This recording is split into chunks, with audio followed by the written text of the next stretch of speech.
Hey, I'm Ari. Nice to meet you again. Hey, listen, last weekend there was an interesting seminar in Helsinki organized by the Finnish Darkroom Association. It was a symposium for artistic research in analog photography. You know, very interesting, very nice. Interesting talks about alternative processing techniques and all aspects of, mostly artistic aspects of photography. Now, I also gave a speech there, a humble short speech, and demonstrated something. I thought I'm gonna share that with you now here, like basically tell the same story. Now, and here we go. A few years ago, a Finnish photographer, philosopher, thinker, writer, Antti Nylén introduced an interesting idea. He said that now digital photography is responsible for all the daily photography, all the high-stress, professional, high-quality, high-demand photography. And it has liberated analog photography for a higher purpose, for art, for fun, for enjoyment. So what has happened is now that the analog photography doesn't need to take care of those daily laborious tasks anymore. It can be sort of more about art and fun and whatnot. That resonates extremely well, and I kind of share the same opinion with Antti. Now, my background is with digital photography. It really comes all the way from mid-late 90s. And I've had imaging and photography teams under me since the early 2000s, like at Nokia, at Palm, at Hewlett-Packard. So I know fairly well the technology side of digital photography. You know, all the algorithms you need to improve the imaging and all the struggle with, you know, getting the price low but the quality high and whatnot. By the way, an interesting thing is that back in the mid-2000s, when we were building the first, you know, a little bit better camera phones, one of the big issues and sort of dilemmas we had always was that how are you going to print the pictures that you take with your phone or with your digital camera? And various kind of solutions were proposed, like printing as a service or even small portable printers. It's kind of funny how that problem, nobody talks about that problem anymore. Like the social media and the apps and the internet took that problem away. It's not an issue anymore. Kind of shows how unpredictable the future is and how often technology development takes a totally different course, and kind of the problems of the yesterday are no problems of the tomorrow. So I got into analog photography fairly late. By accident, I bought a Rolleicord camera in 2017. It wasn't planned at all. I bought it as a sort of like impulse purchase, but I was immediately hooked. And I immediately wanted to go to the deep end, built my darkroom, started to not only develop film myself, but also print the pictures. And here we go. Now I take it fairly seriously. Like, I've won a few competitions. I like, my work has been printed on glossy magazines, and I take a lot of pictures, work in my darkroom. I have exhibitions. I have one going on right now. Not to brag about it, but it's like something that, for me, film photography is a new thing. It's a new, exciting discovery. It's a brand new process, a brand new way of expressing my artistic vision. Whereas digital photography, that's the plain old stuff. That's old-fashioned. That's boring. That's work, when analog photography is fun. So in my talk, I wanted to take one issue up and talk about one thing where I think that traditional photography and especially analog photography is still much more impactful than digital photography or consumption. And that's really in the last leg of photography. That's when the viewer views my picture and the audience sees my picture. I think we have deteriorated from those times when we had, you know, prints, when we had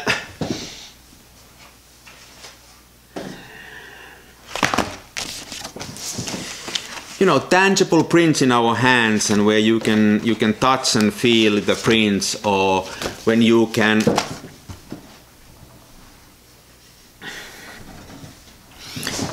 hang the prints on the wall and look at them like in an exhibition. Like now we use Instagram, it's flip, flip, flip, like, flip, and we have lost so much of this tangible, really concrete and artistic expression. Like you guys all know this, that when you go to an exhibition and you look at a picture, you really look at it, you get deep into it, you take your time, you see different aspects, you almost get inside of the thoughts of the photographer, because it's there in front of you, there's less distraction, you want to get deeper, you want to spend some time. That's something that I think we have lost. So now, since to me analog photography is the new thing and the digital is an old thing, is there something that I could bring from the new world, back to the old world? Is there something in this experience of enjoying the photographs that I could bring back to the digital era? So I wanted to try that.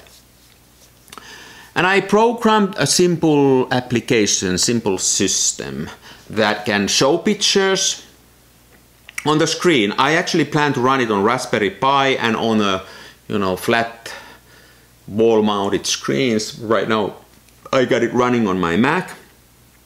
It's a software system that can show you pictures. It can analyze the pictures, extract metadata and whatnot, try to understand what is in the picture. It can sense people around the picture, like their movements, their voices, even their dictation. It can understand words, it can talk back to you, all kind of things. I wrote it in Python. And I thought I'm gonna show you, you know, some parts of that right now, if that's okay. Now, I don't know what I'm gonna do with this, so this is still, a jury is still out about, like, does this make any sense? But remember that my idea was that can you somehow replicate the experience of this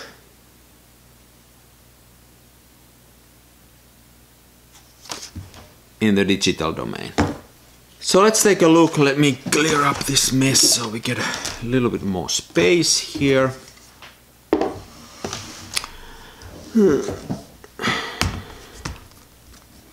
So here is the application. You know, as I said, written in Python, not really clean code quite yet, but I tried to preserve the encapsulation and using, you know, private and public functions. There's some threading going on, try to optimize a little bit about the speed and all that.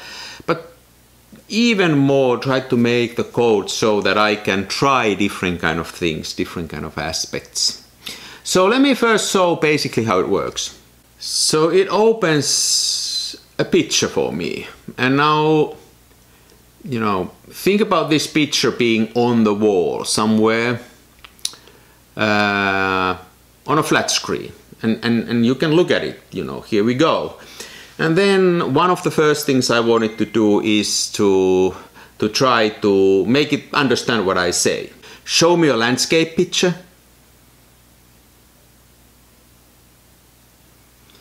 Do you think there's a portrait picture?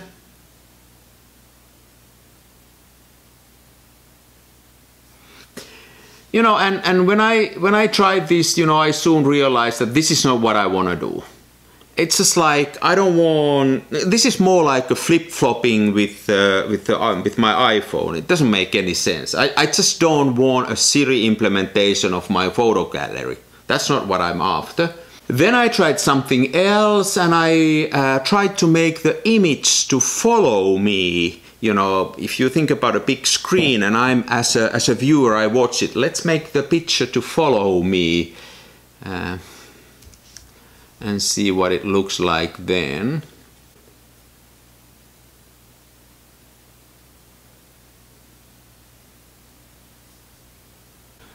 So now let's try to run it.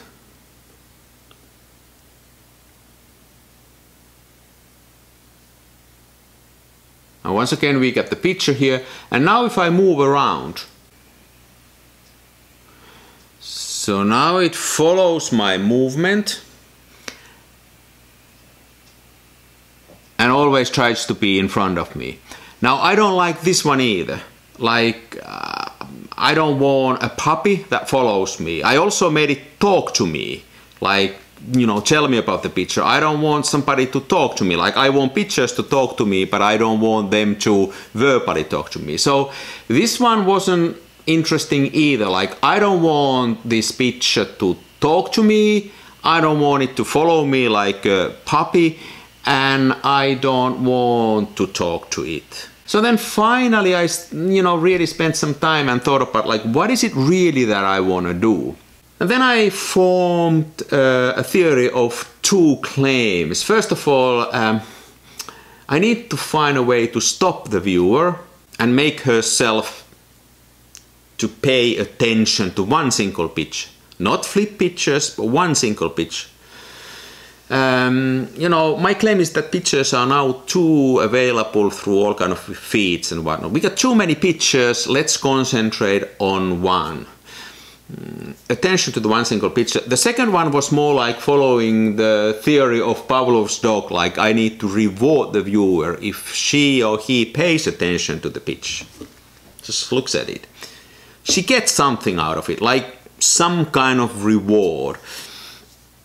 So go slower and deeper, gradually in, and motivate the viewer to stay there. You know, this is kind of my intention. So this is what I tried to do.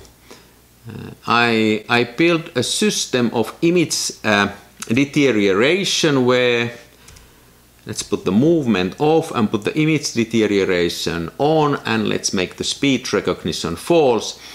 So now what happens here, or should happen, is that if I'm stationary and don't make any noise, I get more of the image. But if I mess around, if I don't pay attention, if I move around or make some noise, then I lose the image and it starts to gradually come back. So in my simple ways, this tries to now reward me as a viewer to stay still and get deep into my pitch.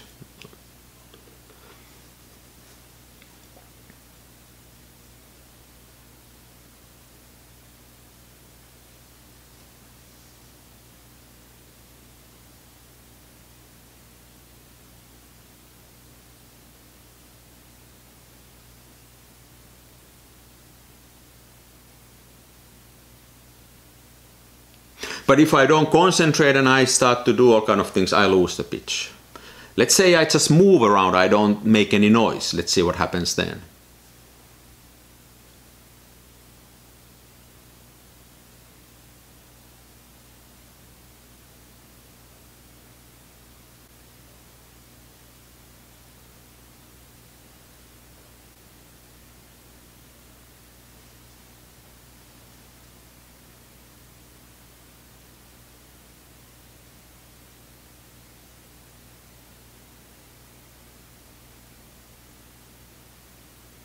So I'm rewarded by the system.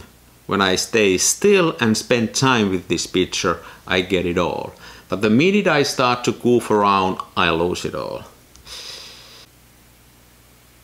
You know, this also reminds me a little bit about my dark room when the picture starts to emerge.